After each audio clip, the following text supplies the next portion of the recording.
Doctor صاحب جس راہ کے مسافر بنے ہیں نا، یہ تو عظیمت والے لوگوں کا کام ہے، یہ ہر بندے کے بس کی بات نہیں ہے۔ اور جس دھج سے کوئی مقتل میں گیا وہ شان سلامت رہتی ہے، یہ جان تو آنی جانی ہے، اس جان کی کوئی بات نہیں۔ لیکن ڈاکٹر صاحب کا یہ جو جملہ تھا تو اس کے اندر اللہ کی ایک حکمت یہ تھی کہ رافضی جو مدتوں سے تکیہ کر کے بیٹھے ہوئے تھے اور اپنے اندر بغض چھپا کے بیٹھے ہوئے تھے، تو نہ صرف وہ رافضی ننگے ہو گئے ہیں بلکہ اہل سنت کی صفوں میں چھپے نیم رافضی بھی ننگے ہو گئے ہیں۔ اب پوری سنیت کو پتا چل گیا ہے کہ پکے ٹھکے سچے سچے سنی کون سے ہیں۔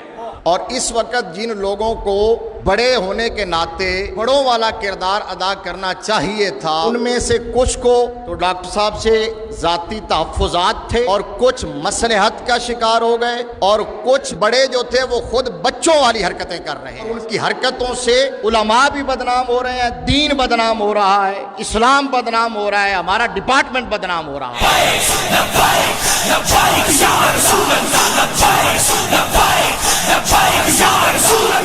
اس وقت اہل سنت پر حملہ کیا جا رہا ہے، عقائد اہل سنت پر حملہ کیا جا رہا ہے، اہل سنت کی تاریخ مسخ کی جا رہی ہے۔ ڈاکٹر محمد اشرف آصف جلالی صاحب ایک علامت کے طور پر سامنے کھڑے ہیں، سگنیفیکنس ہے، لیکن اصل تو اس وقت اہل سنت کی تاریخ کو مسخ کیا جا رہا ہے۔ اور اس وقت جن لوگوں کو بڑے ہونے کے ناطے بڑوں والا کردار ادا کرنا چاہیے تھا، مجھے افسوس کے ساتھ یہ کہنا پڑ رہا ہے کہ ان میں سے کچھ کو تو ڈاکٹر صاحب سے ذاتی تحفظات تھے اور کچھ مصلحت کا شکار ہو گئے، اور کچھ بچے خود بڑے جو تھے وہ خود بچوں والی حرکتیں کر رہے ہیں۔ اس وقت جنہیں اس وقت جو بڑے تھے اور بڑوں والا کردار ادا کرنا چاہیے تھا، وہ خود بچوں والی حرکتیں کر رہے ہیں، اور ان کی حرکتوں سے علماء بھی بدنام ہو رہے ہیں، دین بدنام ہو رہا ہے، اسلام بدنام ہو رہا ہے، ہمارا ڈپارٹمنٹ بدنام ہو رہا ہے، جو حرکتیں وہ کر رہے ہیں۔ اور اس وقت اگر اہل سنت میں کسی نے عقیدہ اہل سنت کے حوالے سے بڑے ہونے کا کردار ادا کیا ہے تو وہ قاری محمد زوار بہادر صاحب نے ادا کیا ہے۔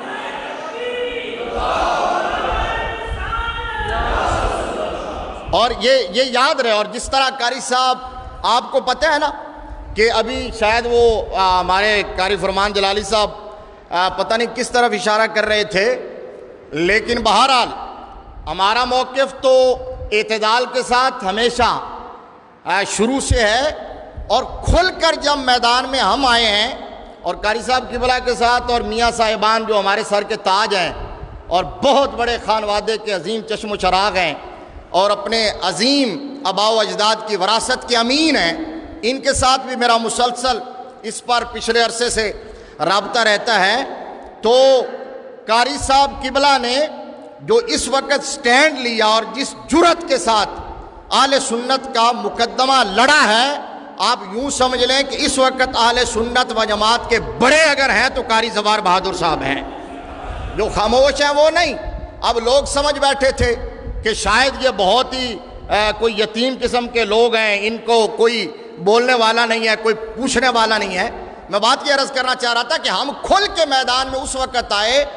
جب مخالف اقلیتی فرقہ اہل سنت پر حملہ آور ہوا ہے۔ اس نے سمجھ لیا کہ سنی نہتے ہیں،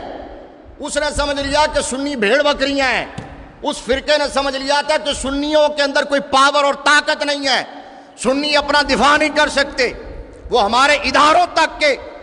گھیراؤ کی دھمکیاں دینے لگے۔ تو اس وقت ہم بھی بولے اور قاری صاحب اس طرح بولے ہیں جس طرح بولنے کا حق ہے، اور مخالفین کو یہ قاری صاحب نے بتا دیا تھا کہ ہم چپ تھے کہ برباد نہ ہو گلشن کا سکون، ناداں یہ سمجھ بیٹھے ہیں ہم میں قوت للکار نہیں ہے۔ قاری صاحب نے للکارا الحمدللہ، اور میں کھول کے دل کی گہرائیوں سے آپ کو پھر بار دیگر خراج تحسین پیش کرتا ہوں۔ ایک بات، دوسری بات یہ ہے کہ ڈاکٹر صاحب سے جو وہ جملہ انہوں نے کہا اور جو معاملہ بھی ہوا، جو سینیریو بنا، یہ یاد رکھیں، ذہن نشین کر لیں کہ اللہ کے ہر کام میں حکمت ہوتی ہے۔ ما شاء اللہ کان وما لم یشاء لم یکن۔ ہمارا ایمان عقیدہ بینگا مسلم کہ اللہ کے امر اور اس کی مرضی کے بغیر ایک پتہ بھی حرکت نہیں کرتا، تو یہ جو جملہ نکلا اور جس پر اتنا طوفان کھڑا ہوا، ڈاکٹر صاحب تو جس راہ کے مسافر بنے ہیں نا، یہ تو عظیمت والے لوگوں کا کام ہے۔ فَإِنَّ ذَلِكَ مِنْ عَزْمِ الْأُمُورِ، یہ ہر بندے کے بس کی بات نہیں ہے۔ وہ اس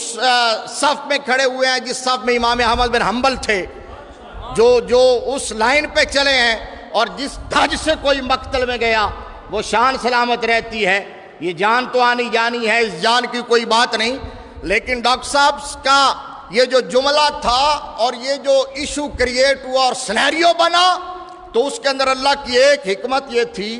کہ رافضی جو مدتوں سے تکیہ کر کے بیٹھے ہوئے تھے، جو اصحاب رسول کے حوالے سے، امہات المومنین کے حوالے سے، بنات رسول کے حوالے سے، خلافت راشدہ کے حوالے سے وہ تکیہ کر کے اور اپنے اندر بغض چھپا کے بیٹھے ہوئے تھے، جب ڈاکٹر صاحب کا یہ مسئلہ سامنے آیا تو نہ صرف وہ رافضی ننگے ہو گئے ہیں، بلکہ اہل سنت کی صفوں میں چھپے نیم رافضی بھی ننگے ہو گئے ہیں۔ اب پتہ چل گیا ہے، اب پوری سنیت کو پتہ چل گیا ہے کہ پکے ٹھکے سچے سچے سنی کون سے ہیں، کون سے سنی ہیں۔ دو باتیں ہو گئی، اور تیسری بات میں یہ عرض کرنا چاہتا ہوں کہ اس وقت چونکہ مسئلہ عقیدہ اہل سنت کیا ہے، یہاں تمام ذمہ دار موجود ہیں، علماء موجود ہیں، وارثان منبر و محراب موجود ہیں، مسند تدریس پر بیٹھنے والے لوگ موجود ہیں، مسند ارشاد پر بیٹھنے والے لوگ موجود ہیں۔ آپ کو براہ راست اور آپ کی وساطت سے بڑے بڑے جامعات میں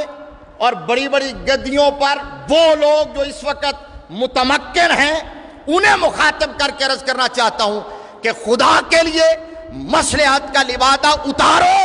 اور کھول کے بتاؤ کہ اس وقت آپ عقیدہ اہل سنت کے تحفظ کے لیے کہاں کھڑے ہو۔ اس وقت پتہ چلے، بات کسی شخص کی نہیں ہے، آپ